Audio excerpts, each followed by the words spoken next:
जय श्री हरि नारायण भक्तों, आज हम आप सभी के लिए लेकर आए हैं गुरुवार बृहस्पति देव व्रत कथा। ये तो आप सभी जानते ही होंगे कि गुरुवार बृहस्पति देव एवं श्री हरि नारायण भगवान को समर्पित है। गुरुवार व्रत करने से बृहस्पति देवता प्रसन्न होते हैं। यह व्रत अत्यंत फलदायी है। अग्निपुराण के अनुसार अनुराधा नक्षत्र युक्त गुरुवार से आरंभ करके 7 गुरुवार व्रत करने से बृहस्पति ग्रह की हर पीड़ा से मुक्ति मिलती है। प्राचीन समय की बात है। एक नगर में एक बड़ा व्यापारी रहता था।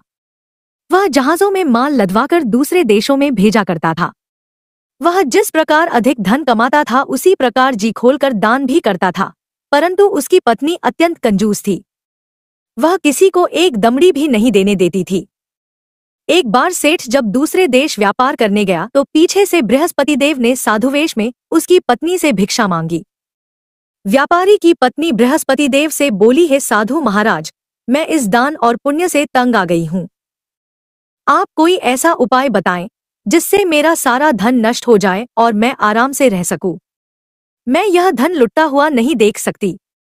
बृहस्पति देव ने कहा, हे देवी, तुम बड़ी विचित्र हो। संतान और धन से कोई दुखी होता है।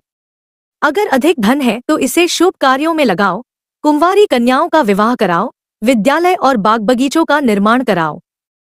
ऐसे पुण्य कार्य करने से तुम्हारा लोक परलोक सार्थक हो सकता है। परंतु साधु की इन बातों से व्यापारी की पत्नी को खुशी नहीं हुई। उसने कहा, मुझे ऐसे धन की आवश्यकता नहीं है जिसे मैं दान दूं।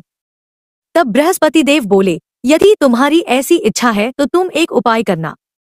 7 बृहस्पतिवार घर को गोबर से लीपना, अपने केशों को पीली मिट्टी से धोना, केशों को धोते समय स्नान करना, व्यापारी से हजामत बनाने को कहना, भोजन में मांस मदिरा खाना, कपड़े अपने घर धोना। ऐसा करने से तुम्हारा सारा धन नष्ट हो जाएगा। इतना कहकर बृहस्पति देव अंतर्ध्यान हो गए। व्यापारी की पत्नी ने बृहस्पति देव के कहे अनुसार 7 बृहस्पतिवार वैसा ही करने का निश्चय किया।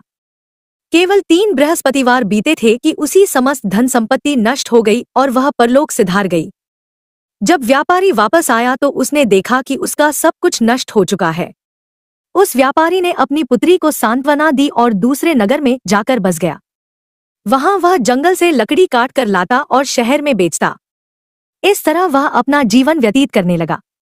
एक दिन उसकी पुत्री ने दही खाने की इच्छा प्रकट की, लेकिन व्यापारी के पास दही खरीदने के पैसे नहीं थे। वह अपनी पुत्री को आश्वासन देकर जंगल में लकड़ी काटने चला गया। वहां एक वृक्ष के नीचे बैठ अपनी पूर्व दशा पर विचार कर रोने लगा। उस दिन बृहस्पतिवार था। तभी वहां बृहस्पति देव साधु के रूप में सेठ के पास आए और बोले, हे मनुष्य, तू इस जंगल में किस चिंता में बैठा है? तब व्यापारी बोला, हे महाराज, आप सब कुछ जानते हैं। इतना कहकर व्यापारी अपनी कहानी सुनाकर रो पड़ा। बृहस्पति देव बोले, देखो बेटा, तुम्हारी पत्नी ने बृहस्पति देव का अपमान किया था, इसी कारण तुम्हारा यह हाल हुआ है। लेकिन अब तुम किसी प्रकार की चिंता मत करो। तुम गुरुवार के दिन बृहस्पति देव का पाठ करो।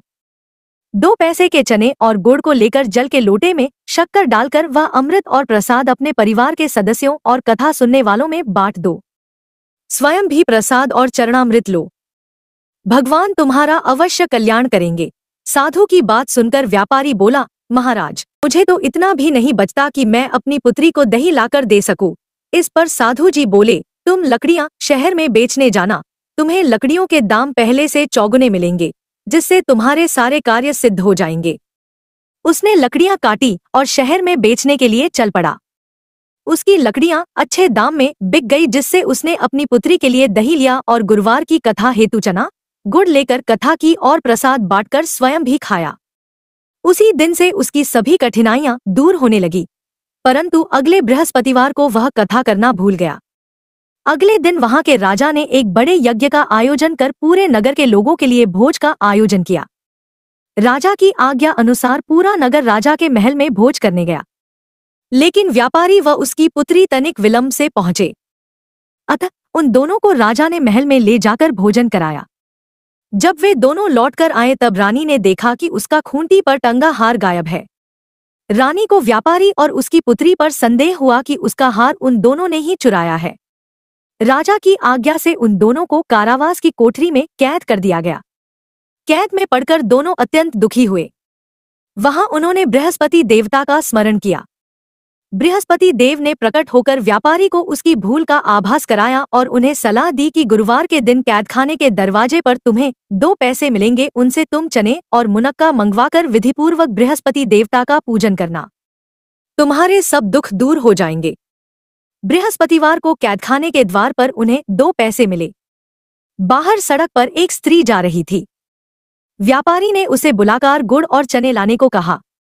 इस पर वह स्त्री बोली, मैं अपनी बहू के लिए गहने लेने जा रही हूँ, मेरे पास समय नहीं है। इतना कहकर वह चली गई। थोड़ी देर बाद वहां से एक और स्त्री निकली। व्यापारी ने उसे बुलाकर कहा कि हे बहन, मुझे बृहस्पतिवार की कथा करनी है, तुम मुझे 2 पैसे का गुड़चना ला दो। बृहस्पति देव का नाम सुनकर वह स्त्री बोली, भाई मैं तुम्हें अभी गुड़चना लाकर देती हूँ। मेरा इकलौता पुत्र मर गया है, मैं उसके लिए कफन लेने जा रही थी, लेकिन मैं पहले तुम्हारा काम करूंगी, उसके बाद अपने पुत्र के लिए कफन लाऊंगी। वह स्त्री बाजार से व्यापारी के लिए गुड़चना ले आई और स्वयं भी बृहस्पति देव की कथा सुनी। कथा के समाप्त होने पर वह स्त्री कफन लेकर अपने घर गई। घर पर लोग उसके पुत्र की लाश को राम नाम सत्य है कहते हुए श्मशान ले जाने की तैयारी कर रहे थे। स्त्री बोली, मुझे अपने लड़के का मुख देख लेने दो। अपने पुत्र का मुख देखकर उस स्त्री ने उसके मुंह में प्रसाद और चरणामृत डाला। प्रसाद और चरणामृत के प्रभाव से वह पुनः जीवित हो गया। पहली स्त्री जिसने बृहस्पति देव का निरादर किया था, वह जब अपने पुत्र के विवाह हेतु पुत्रवधू के लिए गहने लेकर लौटी और जैसे ही उसका पुत्र घोड़ी पर बैठकर निकला, वैसे ही घोड़ी ने ऐसी उछाल मारी कि वह घोड़ी से गिरकर मर गया। यह देख स्त्री रो रो कर बृहस्पति देव से क्षमा याचना करने लगी। उस स्त्री की याचना से बृहस्पति देव साधु वेश में वहां पहुंचकर कहने लगे, देवी तुम्हें अधिक विलाप करने की आवश्यकता नहीं है, यह बृहस्पति देव का अनादर करने के कारण हुआ है। तुम वापस जाकर मेरे भक्त से क्षमा मांगकर कथा सुनो, तभी तुम्हारी मनोकामना पूर्ण होगी। जेल में जाकर उस स्त्री ने व्यापारी से माफी मांगी और कथा सुनी। कथा के उपरांत वह प्रसाद और चरणामृत लेकर अपने घर वापस गई। घर आकर उसने चरणामृत अपने मृत पुत्र के मुख में डाला। चरणामृत के प्रभाव से उसका पुत्र भी जीवित हो उठा। उसी रात बृहस्पति देव राजा के सपने में आए और बोले, हे राजन, तूने जिस व्यापारी और उसके पुत्री को जेल में कैद कर रखा है वह बिल्कुल निर्दोष है। तुम्हारी रानी का हार वहीं खूंटी पर टंगा है। दिन निकला तो राजा रानी ने हार खूंटी पर लटका हुआ देखा। राजा ने उस व्यापारी और उसकी पुत्री को रिहा कर दिया और उन्हें आधा राज्य देकर उसकी पुत्री का विवाह उच्च कुल में करवाकर दहेज में हीरे जवाहरात दिए। हे बृहस्पति देव, जैसे सेठ के भाग धन्य किए वैसे सबके करना। बोलो श्री हरि नारायण भगवान की जय। अगर आप लोगों को कथा पसंद आई हो तो वीडियो को लाइक करें, चैनल को सब्सक्राइब करें और कमेंट में राधे राधे लिखना ना भूलें।